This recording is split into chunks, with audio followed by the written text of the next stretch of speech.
అదిరిపోయింది భయ్య. ఎస్ఎస్ఎంబీ 29 మూవీ నుంచి వచ్చిన అప్డేట్. రాజమౌళి గారు ఈ లెవెల్లో చేస్తారని అస్సలు ఊహించలేదు. మహేష్ బాబు ఫ్యాన్స్ అయితే పండగ అని చెప్పుకోవచ్చు. ఇక కంటెంట్ లోకి వెళ్ళిపోతే ఈ మూవీ ఫుల్ లీగల్ స్టోరీ అయితే మనకు ఓ వీడియో చేయడం జరిగింది భయ్య. అది మన ఛానల్లో ఉంటుంది. ఈ వీడియో ఎండింగ్ లో అయితే సజెషన్ లో మీకు వస్తుంది, దాన్ని అయితే తప్పక చూసేయండి. ఇక కాంటెంట్ లోకి వెళ్ళిపోతే ఈ మూవీ అయితే 120 కంట్రీస్ లో అయితే రిలీజ్ అవబోతుందండి భయ్య. మామూలు విషయం కాదు ఇది. అవతారే అసలు 100 కంట్రీస్ లో అయితే రిలీజ్ అవడం జరిగింది. దాని రికార్డ్ అయితే ఇది బ్రేక్ చేసే అవకాశాలు చాలా ఉన్నాయి భయ్య.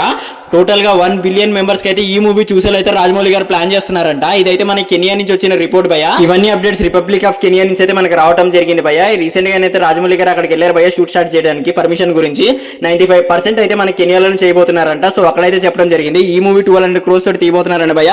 హిస్టారికల్ మైథాలజికల్ ఇవన్నీ కలిపి అయితే బ్లెండ్ చేసి next level globe trotter movie అయితే తీస్తున్నారు భయ్య. ఈ మూవీకి అయితే వేరే టైటిల్ అయితే పెట్టే అవకాశం ఉంది. నవంబర్ 15th రోజుకి అయితే ఈ మూవీ అయితే జేమ్స్ కెమెరాన్ గారు అయితే రిలీజ్ చేయబోతున్నారు భయ్య. గ్లిమ్స్ ఇండియాలో ఏదైతే మంచి మంచి పుణ్యక్షేత్రాలు ఉన్నాయో అన్నిట్లో ఈ గ్లిమ్స్ ఓపెన్ చేసే అవకాశం ఉంది భయ్య. నవంబర్ 15th రోజు అయితే రాబోతుంది. అవతారికి ఏదైతే మనకి అక్కడ ఆయన ప్రమోషన్ చేయడానికి వస్తారో అప్పుడైతే ఇది రిలీజ్ చేయబోతున్నారు భయ్య.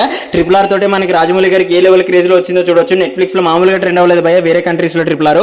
సో ఇప్పుడు ఆ మూవీకి వచ్చిన క్రేజ్ ఎస్ఎస్ఎంబీ 29 మహేష్ బాబు గారిని ఈ స్టోరీని మైథాలజీ ఆల్ ఇవన్నీ కలిపి అయితే బ్లెండ్ చేసి నెక్స్ట్ లెవెల్ ప్రపంచానికి చూపెడుతున్నారు భయ్య. హాలీవుడ్ అయితే షేక్ చేసే అవకాశం ఉంది రాజమౌళి గారు. ఆయన టాలెంట్ మనకి తెలిసిందే. సో ఇప్పటికైతే ఈ మూవీ చాలా మటుకైతే షూట్ కంప్లీట్ చేసింది భయ్య ఇండియాలో. ఇక్కడ మిగతా సీన్స్ అన్ని ఆఫ్రికాలో చేయబోతున్నారు.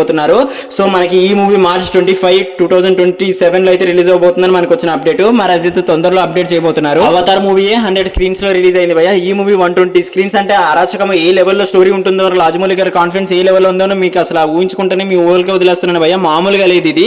మరి ఎంతమంది ఈ మూవీ గురించి వెయిట్ చేస్తున్నారు కామెంట్ సెక్షన్ లో చెప్పండి. బాబు గారి ఫ్యాన్స్ అంటే జై బాబు అని చెప్పండి. మరి ఇలాంటి రివ్యూస్ అప్డేట్స్ గురించి మా ఈ వర్మ విషయంలో సబ్స్క్రైబ్ చేసుకోవడం మర్చిపోకండి. This is Vamsi Varma signing of.